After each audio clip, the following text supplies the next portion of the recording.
તાજેતરમાં વિસાવદરના પૂર્વ ધારાસભ્ય અને અવતારી પુરુષે હમણાં ઇકોઝોન માટે જે લડવા લોકો નીકળ્યા છે એના માટે બયાન આપ્યું છે, એના ઉપર આક્ષેપો કર્યા છે. ઇકોઝોન માટે પહેલાથી જ મેં પ્રતિનિધિત્વ કર્યું છે, ત્યારે એમણે જે કોઈ પણ આક્ષેપો કર્યા છે એ આક્ષેપોના મારે શબ્દશઃ એને જવાબ આપવા છે. એ અવતારી પુરુષને મારે એ જવાબ આપવા છે કે વિસાવદરના પૂર્વ ધારાસભ્ય ભૂપતભાઈ ભાયાણીએ એવું કીધું કે ઇકોઝોન માટે હમણાં ઘણા બધા લોકો લડવા નીકળી પડ્યા છે. તો મારો એ શબ્દમાં વાંધો છે. તમે એવું કીધું કે નીકળી પડ્યા છે, તો ભૂપતભાઈ, વડીલ મુરબ્બી ભૂપતભાઈ, જ્યારે ખેડૂતોને નુકસાની આવે ત્યારે નીકળી જ પડવું પડે. તમારી જેમ ઘરમાં ન બેસી રહેવાય, નીકળવું જ પડે. બીજી વાત, તમે એવી વાત રજૂ કરી કે આમાં જે લોકો લડાઈ લડી રહ્યા છે, ઇકોઝોન માટે નીકળી પડ્યા છે, એને એ કોઈ સાચી માહિતી નથી આપતા, લોકોને ગુમરાહ કરે છે. તો હે કાયદાના જ્ઞાતા, હે અવતારી પુરુષ, હે જ્ઞાની પુરુષ, તમને આખી માહિતી હોય ઇકોઝોનની તો તમને કોણ રોકે છે? અમે ક્યાં રોક્યા છે? જાવ ને જનતા વચ્ચે. અમે ખોટી માહિતી આપતા હોય, ચાલો માની લઈએ જનતાને, તો તમે જનતા વચ્ચે જઈને સાચી માહિતી આપો ને જ્ઞાની પુરુષ. બેઠા બેઠા વાતો કરવાનો કોઈ મતલબ નથી. ત્રીજી વાત તમે એવી કરી કે ભાજપને નુકસાન કરવા માટે નીકળ્યા છે. કેમ ભાઈ? ભાજપને નુકસાન કરવા વાળી વાત આવી તો તમે બહાર આવ્યા? અત્યાર સુધી ઇકોઝોનને નુકસાન કરવા વાળી વાતને 3 મહિનાથી આંદોલન ચાલતા હતા, ક્યાં હતા તમે? ભાજપને નુકસાન થાય તો ન પોસાય, ખેડૂતોને નુકસાન થાય તો પોસાય. ખેડૂતોને નુકસાનની વાત આવે તો તમે નીકળી પડો, બાકી ભાજપના નુકસાનની વાતમાં તમને જરા પણ સહન થતું નથી. તમે આગળની વાત એવી કરી કે પેલા તો 2016 થી આ કાયદો લાગુ છે, ત્યારે તો 300 ઉપર ગામડાઓ આવતા હતા, હવે તો 196 જ ગામડા આવે છે. અરે અવતારી પુરુષ, જ્ઞાની પુરુષ, તમારી પાસે થોડું ઘણું જ્ઞાન ઓછું હોય તો તમને જણાવું કે 2016માં આ કાયદો સ્થગિત થયો હતો અને ત્યારથી જે 300 ઉપર ગામડાની જે વાત હતી એ એક સરકારનો પરિપત્ર હતો, કાયદો નહોતો. અને આજે પણ કાયદો નથી પસાર થયો, હજી તો જાહેરનામું આવ્યું છે. પરિપત્રમાં અને કાયદામાં હાથી ઘોડાનો ફેર હોય ભૂપતભાઈ, એટલી માહિતી તમારી પાસે હોવી જોઈએ. બીજી તમે એવી ટીકા ટિપ્પણી કરી કે આમની અંદર જે લોકો નીકળી પડ્યા છે ઇકોઝોનની વાતને લઈને, લોકો રાજકીય રોટલા શેકવા આવ્યા છે.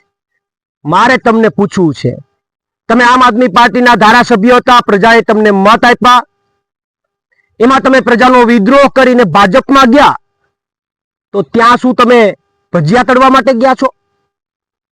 ત્યાં પૂરી તળવા માટે ગયા છો? અને બીજા ઉપર રાજકીય રોટલાની વાત કરો છો. બીજી વાત તમે એવી કરી કે મારે જે ઇકોઝોન માટે લડત લડે છે એને પ્રશ્ન પૂછવો છે કે વિસાવદરના લોકોને છેલ્લા 1 વર્ષથી રાજકીય નુકસાન કરી રહ્યા છે, એ કોણ? એનો જવાબ આપો. તો હે જ્ઞાની પુરુષ, એ જવાબ તમને ખબર ન હોય તો એમાં ABCD એવા ઓપ્શનની કોઈ જરૂર નથી. એક જ જવાબ છે. વિસાવદરના લોકોને છેલ્લા 1 વર્ષથી રાજકીય નુકસાન જો કોઈએ કર્યું હોય તો એમાં પહેલા નંબર ઉપર ભૂપતભાઈ ભાયાણી આવે છે. તમે રાજીનામું આપ્યું તો સીટ ખાલી પડી ને.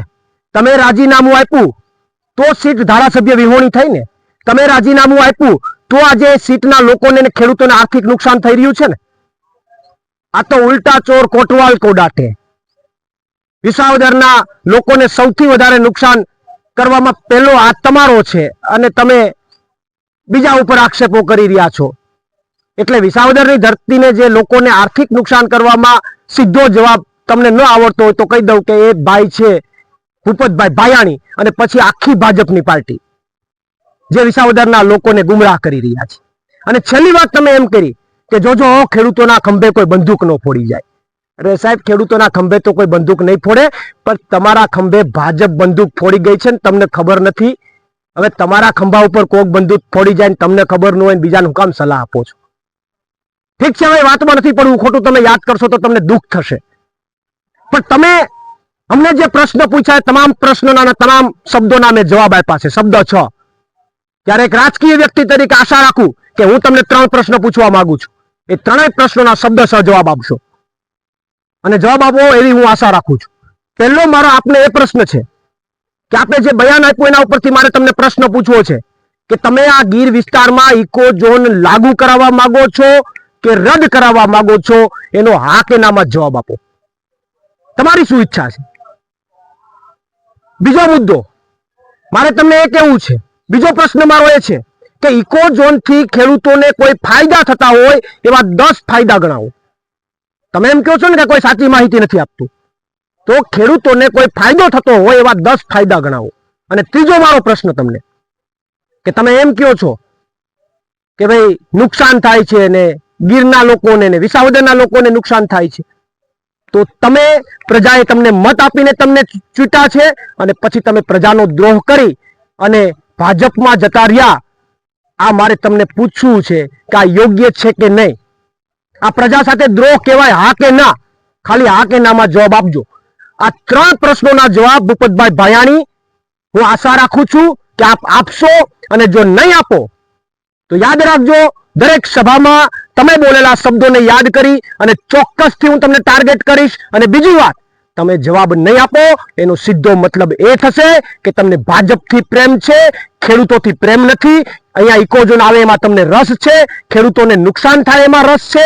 તમને તો ખાલી માત્ર એટલો જ વાંધો છે કે તમને આશા હતી, અપેક્ષા હતી, અંદરથી ઉહાપો હતો કે હું પાછો ધારાસભ્ય થઈ જાઉં.